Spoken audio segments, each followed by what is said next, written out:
Kalau tidak, pengetahuannya rendah, tapi posisinya adalah pemimpin itu. Bagaimana dia akan menarik orang lain untuk bisa berbuat lebih banyak gitu. Dia sendiri tidak berpengetahuan gitu. Nah, pemimpin itu idealnya kan lebih luas pengetahuannya, ya, lebih dalam ilmunya dibandingkan orang-orang yang dipimpin. Karena itulah dia disebut pemimpin ya, yang membuka mata semua orang gitu. Ternyata sebuah negara yang diembargo puluhan tahun bisa semaju ini gitu. Kita tidak diembargo, belum mencapai kita ke situ gitu.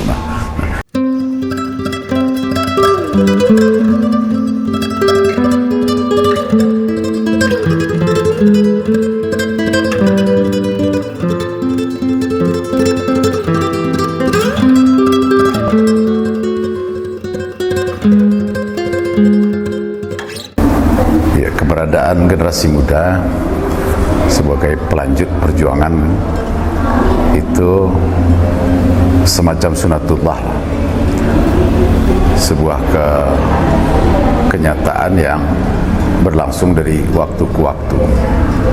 Ya.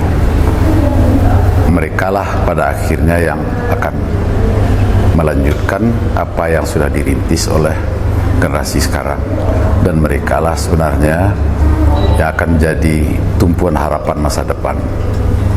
Ya, karena itu persiapan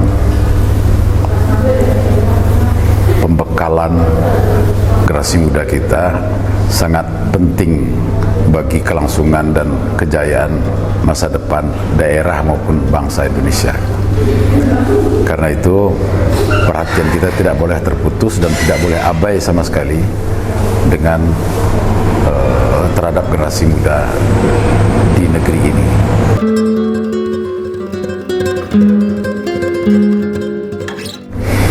Kalau kita lihat sebenarnya di beberapa wilayah ya, kita tidak perlu terlalu khawatir tentang generasi muda ini, karena sebagian mereka banyak yang punya spirit yang luar biasa, punya kecintaan terhadap ilmu pengetahuan, tapi juga ada yang hanya cuma menikmati apa yang ada sekarang, sehingga fighting spirit rendah, kemauan belajar mungkin rendah.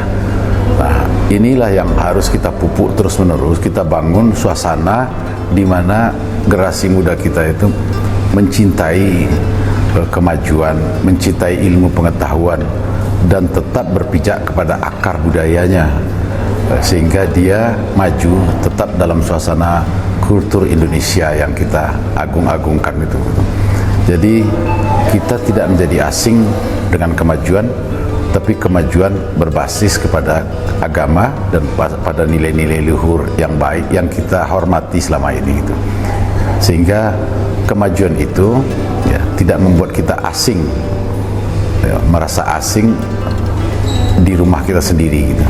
Nah, saya tidak terlalu pesimis sebenarnya dengan itu, dengan catatan bahwa apabila pendidikan, pembinaan terhadap generasi muda ini tetap dilakukan dan terus digalakkan.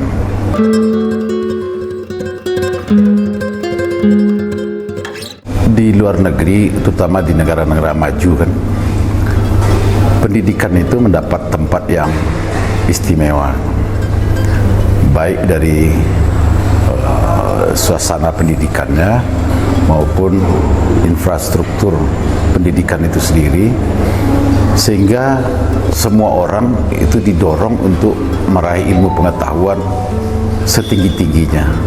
Kita ini baru memiliki rata pendidikan 7 tahun. Negara-negara maju itu bahkan sampai 18 tahun rata pendidikan bangsanya. Nah, kita belum bicara kualitas pendidikan, baru rata pendidikan, lama bersekolah. Kalau kita bicara lagi tentang pendidikan, kualitas pendidikan, kita bisa melihat universitas-universitas ternama Indonesia ini di Asia aja baru ranking 400-an. Di Asia saja. Apalagi kalau kita bicara dunia ya. Begitulah kualitas pendidikan di Indonesia ya. Nah, ini menurut saya harus mendapat perhatian yang ekstra gitu, yang lebih apabila kita ingin bangsa ini meraih kemajuan yang lebih besar. Karena apa? Karena persaingan itu tidak berhenti. Orang juga makin lama makin maju, orang juga melakukan lompatan-lompatan yang besar, ya. Nah, kalau kita hanya rutinitas apa adanya, sudah pasti kondisi sekarang yang kita universitas ternama kita ranking 400-an di Asia mungkin akan melorot lagi. Artinya kualitas pendidikan kita akan jatuh terus dan di bawah negara-negara lain, ya. Nah, padahal pendidikanlah hakikatnya yang merubah kehidupan bangsa itu. Pendidikan yang menentukan maju atau tidaknya sebuah bangsa. Karena manusia adalah kekuatan utama pembangunan. Itu keyakinan saya seperti itu.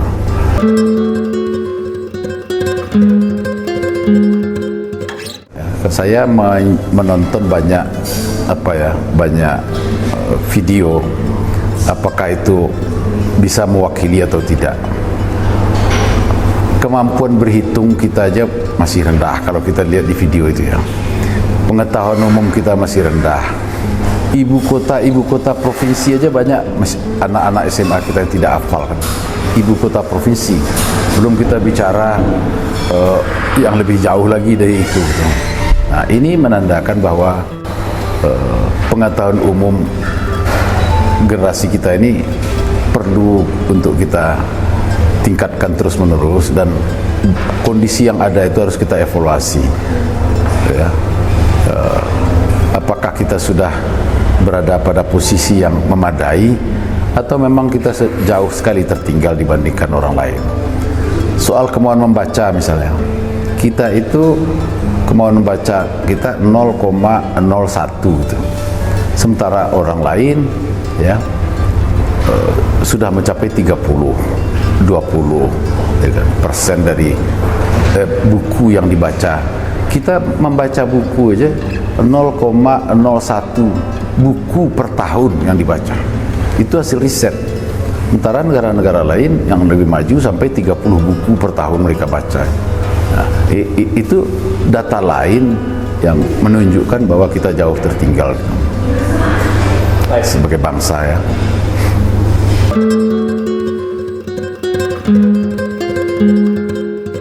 Ya. Kalau ingin jadi pemimpin, kunci pertama itu berpengetahuan, ya. Itu basic daripada kepemimpinan itu sendiri. Kalau tidak, dia jadi pemimpin yang tidak berpengetahuan, jadi naga bonar dia. Tapi kalau dia berpengetahuan basisnya, maka dia akan mampu mengembangkan dirinya untuk menjadi pemimpin yang baik gitu. Kalau tidak, pengetahuannya rendah tapi posisinya adalah pemimpin itu, bagaimana dia akan menarik orang lain untuk bisa berbuat lebih banyak gitu. Dia sendiri tidak berpengetahuan gitu. Nah, pemimpin itu idealnya kan lebih luas pengetahuannya, ya, lebih dalam ilmunya dibandingkan orang-orang yang dipimpin. Karena itulah dia disebut pemimpin, ya. Dia mampu memimpin orang lain yang pengetahuannya seharusnya jauh di bawah dia, atau setidak-tidaknya di bawah dia lah gitu. Jadi pemimpin itu harus lebih berilmu, harus lebih berpengetahuan dan punya wawasan luas, sehingga dia tidak menjadi pemimpin yang pokoknya, tapi menjadi pemimpin yang mampu mendiskusikan berbagai masalah dan mempunyai cita-cita jauh ke depan, yang mempunyai forecasting, ya, untuk melihat bagaimana masa depan bangsa ini gitu. Ya, jadi dia menjadi visioner lah gitu.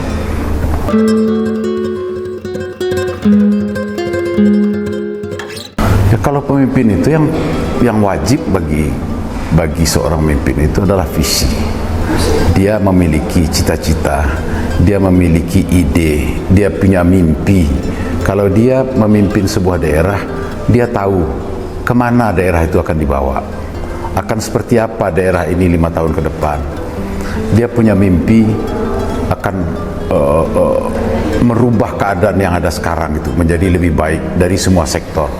Setidak-tidaknya katakanlah kalau saya menjadi wali kota, kota ini mau saya bawa kemana gitu. Seperti kalau kita baca Lee Kuan Yew misalnya kan, bagaimana dia membangun sejak awal Singapura itu sehingga menjadi hebat seperti sekarang, padahal dia baru tahun 75 lepas dari Malaysia kan, tapi dalam waktu yang singkat dia tumbuh berlari demikian cepat dan demikian hebat. Nah, hal itu mestinya menjadi inspirasi bagi pemimpin-pemimpin. Katakanlah kalau kita memimpin sebuah kota, kota ini mau kita jadikan apa? Tapi kalau tidak punya mimpi, tidak punya cita-cita, tidak punya visi, ya sekedar berjalan tapi tidak memberikan bekas apa-apa. 5 tahun berlalu begitu cepat rasanya kan, tidak merubah apa-apa gitu. Nah, itu yang diperlukan. Nah, visi itu, mimpi-mimpi itu ada kalau kita berpengetahuan, atau kalau kita memiliki referensi, komparasi. Kita melihat bagaimana kemajuan daerah lain, bagaimana kemajuan kota di luar negeri, bagaimana kemajuan kota di negara-negara maju gitu. Tapi kalau dia tidak punya gambaran tentang itu dan tidak punya pengalaman tentang itu, ya dia apa adanya sajalah. Apa yang terjadi ya terjadilah seperti itu. Waktu berjalan juga 5 tahun. Jadi tidak punya visi, tidak punya mimpi, tidak punya cita-cita. Nah, apalagi untuk yang katakan tadi, problem solving, bagaimana dia memecahkan satu demi satu persoalan yang ada di kotanya misalnya kan. Nah, tapi dimulai harus dari situ dulu, dari apa yang diinginkan, apa yang diharapkan kalau dia memimpin situ.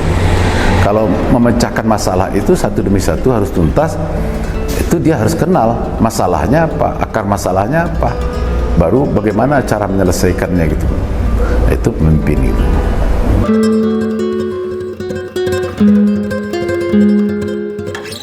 Kita sebenarnya hidup dalam dunia yang tanpa batas kan. Jadi borderless lah, nggak ada batas-batas lagi. Batas ilmu pengetahuan aja, ilmu pengetahuan misalnya, itu kan tidak berbatas. Kita mau tahu apa saja dalam dunia yang terbuka seperti sekarang dengan penyajian instrumen informasi yang ada sekarang, peralatan-peralatan informasi yang ada sekarang, yang sangat mudah untuk didapat, berbeda dengan generasi saya dulu kan.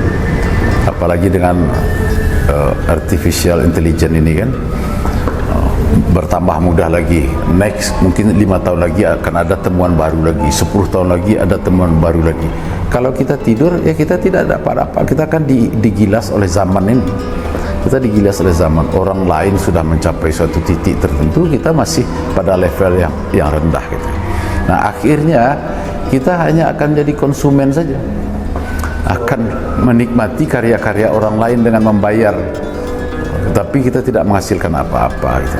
Nah, ini yang kita khawatirkan sebenarnya. Karena itu mesti di dalam dunia yang terbuka ini, fasilitas yang ada itu harus kita manfaatkan untuk menghasilkan sesuatu yang lebih besar bagi kemandirian bangsa ini. Misalnya seperti sekarang penguasaan satelit, apa sudah bisa kita, ya kan? Penguasaan teknologi AI bagaimana, artificial intelligence itu, penguasaan terhadap cyber, macam-macam lah yang sekarang kan. Nah, ini sebuah tantangan dan tidak bisa kita mengatakan saya tidak terlibat di situ, tidak bisa. Itu seperti sebuah keharusan yang harus kita kejar bersama-sama karena kita hidup dalam pergaulan dunia yang begitu terbuka. Mungkin peristiwa perang antara Israel, Amerika dan Iran ini bisa menjadi pelajaran yang sangat berharga.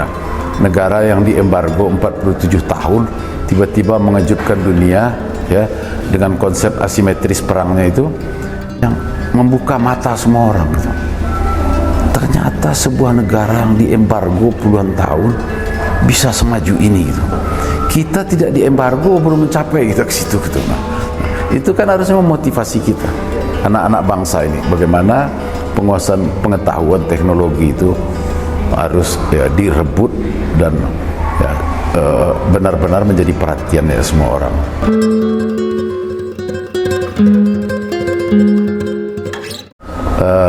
Bangsa ini milik kita bersama.